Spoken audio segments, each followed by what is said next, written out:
Hello everyone, welcome to my channel the Vineet education. आज हम लोग बात करने वाले हैं ब्लूम टेक्सोनोमी पे। ठीक, इसके पहले हमने देखा था ब्लूम टेक्सोनोमी में कि ब्लूम ने बताया था कि सीखना जो होता है वो 3 आधार पे होता है, 3 स्तर पे होता है। कॉग्निटिव, अफेक्टिव और साइकोमोटर। अर्थात हम माइंड के लेवल पर सीखते हैं, बुद्धि के लेवल पर सीखते हैं, भाव के लेवल पर सीखते हैं और क्रिया द्वारा सीखते हैं।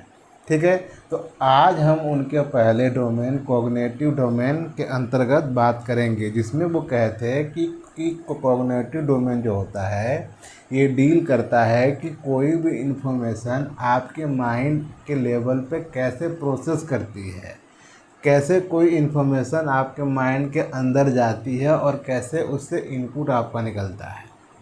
ठीक है, तो इसी को उन्होंने बांटा था 5 भागों में कि कैसे कोई इन्फॉर्मेशन आपके माइंड में प्रोसेस करती है, जिसमें ये बात करते हैं पहले रिमेंबरिंग की, कि जैसे कोई आपको इन्फॉर्मेशन आपके सेंसरी ऑर्गन्स द्वारा आपके मेंटल लेवल पर गई, इनपुट आपने किया, तो उसमें सबसे पहले क्या हुआ कि आप उसको रिमेंबर करेंगे, उसको याद करेंगे। ठीक है, इसमें कौन कौन चीज़ें होती हैं कि आप चीज़ों को याद करते हैं, रिकॉल करते हैं, देन उसके बाद उसको समझेंगे, अंडरस्टैंड करेंगे।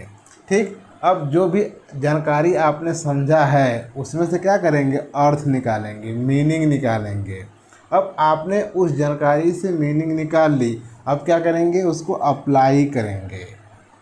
ठीक है, अब जो आपने चीज़ें अप्लाई की अपनी सिचुएशन में, अब उससे आप क्या सीखेंगे कि जो चीज़ें आपने उसमें अप्लाई की है क्या वो अलग सिचुएशन में अप्लाई करने लायक है या नहीं है, अगर है तो कैसे है, इस इन्फॉर्मेशन को मैं कहाँ अप्लाई कर सकता हूँ। जैसे मैं आपको टीच कर रहा हूँ ब्लूम्स की टैक्सोनॉमी, तो ये आपको देखने को मिलेगा टीचिंग एग्ज़ाम में। तो अब इस इन्फॉर्मेशन को आप अप्लाई करेंगे टीचिंग एग्ज़ाम में, ना कि बैंक में। ठीक, जब बैंक का एग्ज़ाम होगा तो उसमें आपसे नहीं पूछा जाएगा। तो ऐसे ही चीज़ें होती हैं कि जो भी चीज़ें आपने चीज़ों को समझा, पहले आपको इन्फॉर्मेशन मिला, उसको आपने रिकॉल किया, फिर उसको आपने समझा, अंडरस्टैंड किया, फिर आप उसको क्या करेंगे, अप्लाई करेंगे। अप्लाई करने के बाद फिर आप उसका एनालाइज करेंगे कि जो भी आपने चीज़ों को अप्लाई किया, जो भी इंफॉर्मेशन को आपने अप्लाई किया, क्या वो सही जगह अप्लाई हुई हैं। जैसे आप टीचिंग एग्ज़ाम देने वाले हैं तो आप टीचिंग वाली चीज़ों को ही रीड करेंगे, बैंक की तो करेंगे नहीं। तो ये जो टीचिंग की चीज़ें हैं, क्योंकि यही आपके एग्ज़ाम में आने वाला है। ठीक है, तो इसका आप क्या करेंगे, एनालाइज करेंगे कि जैसे मैं आपको ये टीच कर रहा हूँ तो ये टीचिंग एग्ज़ाम में आता भी है कि नहीं।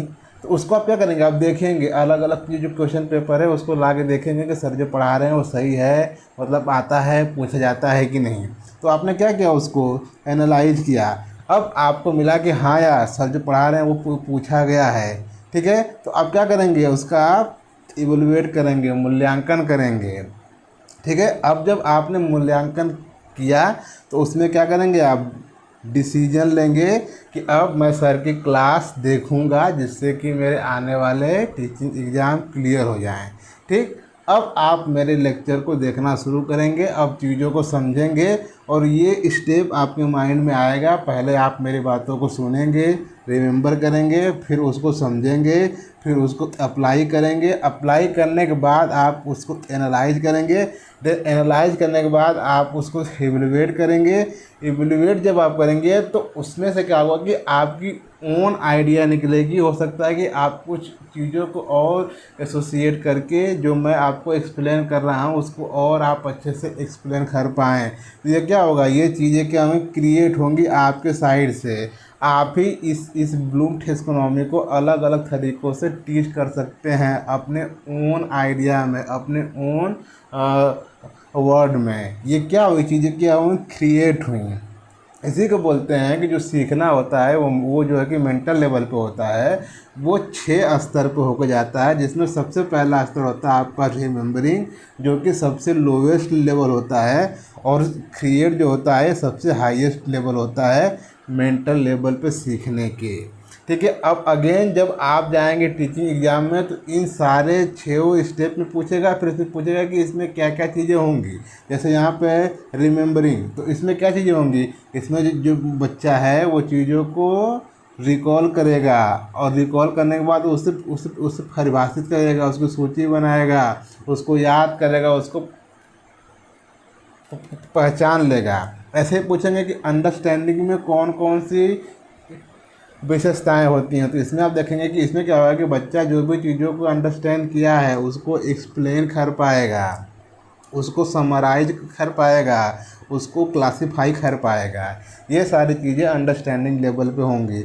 फिर उसके बाद पूछेगा कि अप्लाई लेवल पे कौन कौन सी कैरेक्टरिस्टिक होती हैं। तो आप क्या करेंगे, जो भी इंफॉर्मेशन उसने सोचा है, जो भी इंफॉर्मेशन उसके माइंड में है, उसको क्या करेगा, उपयोग कर पाएगा, सोल्व कर पाएगा, उसको अप्लाई कर पाएगा। देन ऐसे ही एनालिसिस में क्या करेगा, अब वो दो चीज़ों को दो इंफॉर्मेशन को कंपेयर करके देखेगा कि कौन सी इंफॉर्मेशन किस सिचुएशन में अप्लाई करने वाली है। जैसे आप अभी टीचिंग एग्ज़ाम के लिए वीडियो देख रहे हैं, तो इसको आप टीचिंग एग्ज़ाम में अलग अलग जो टीचिंग एग्ज़ाम है, जैसे आपका KBS हो गया, NBS हो गया, DSSB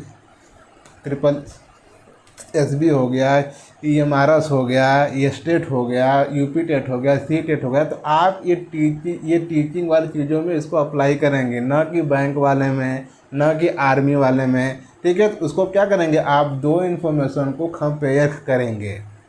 ठीक, देन उसके बाद होता है आपका मूल्यांकन, एवलुएट। अब आप चीज़ों को सीखेंगे तो उसमें चीज़ों को समझेंगे कि ऐसा ही क्यों है, क्रिटिकल चीज़ें करेंगे, अपना लॉजिक लगाएंगे, ये जो सारी स्टेप दिए गए हैं इसमें ऐसी ऐसी चीज़ें क्यों आती हैं, उसमें क्या करेंगे, मूल्यांकन करेंगे आप। देन उसके बाद आप खुद डिसाइड करेंगे, निर्णय लेंगे। उसके बाद आपकी ओन आइडिया क्रिएट होगी, जो कि वो आपका मूल होगा, आपके साइड से होगा, जिसको बोलते हैं क्रिएशन।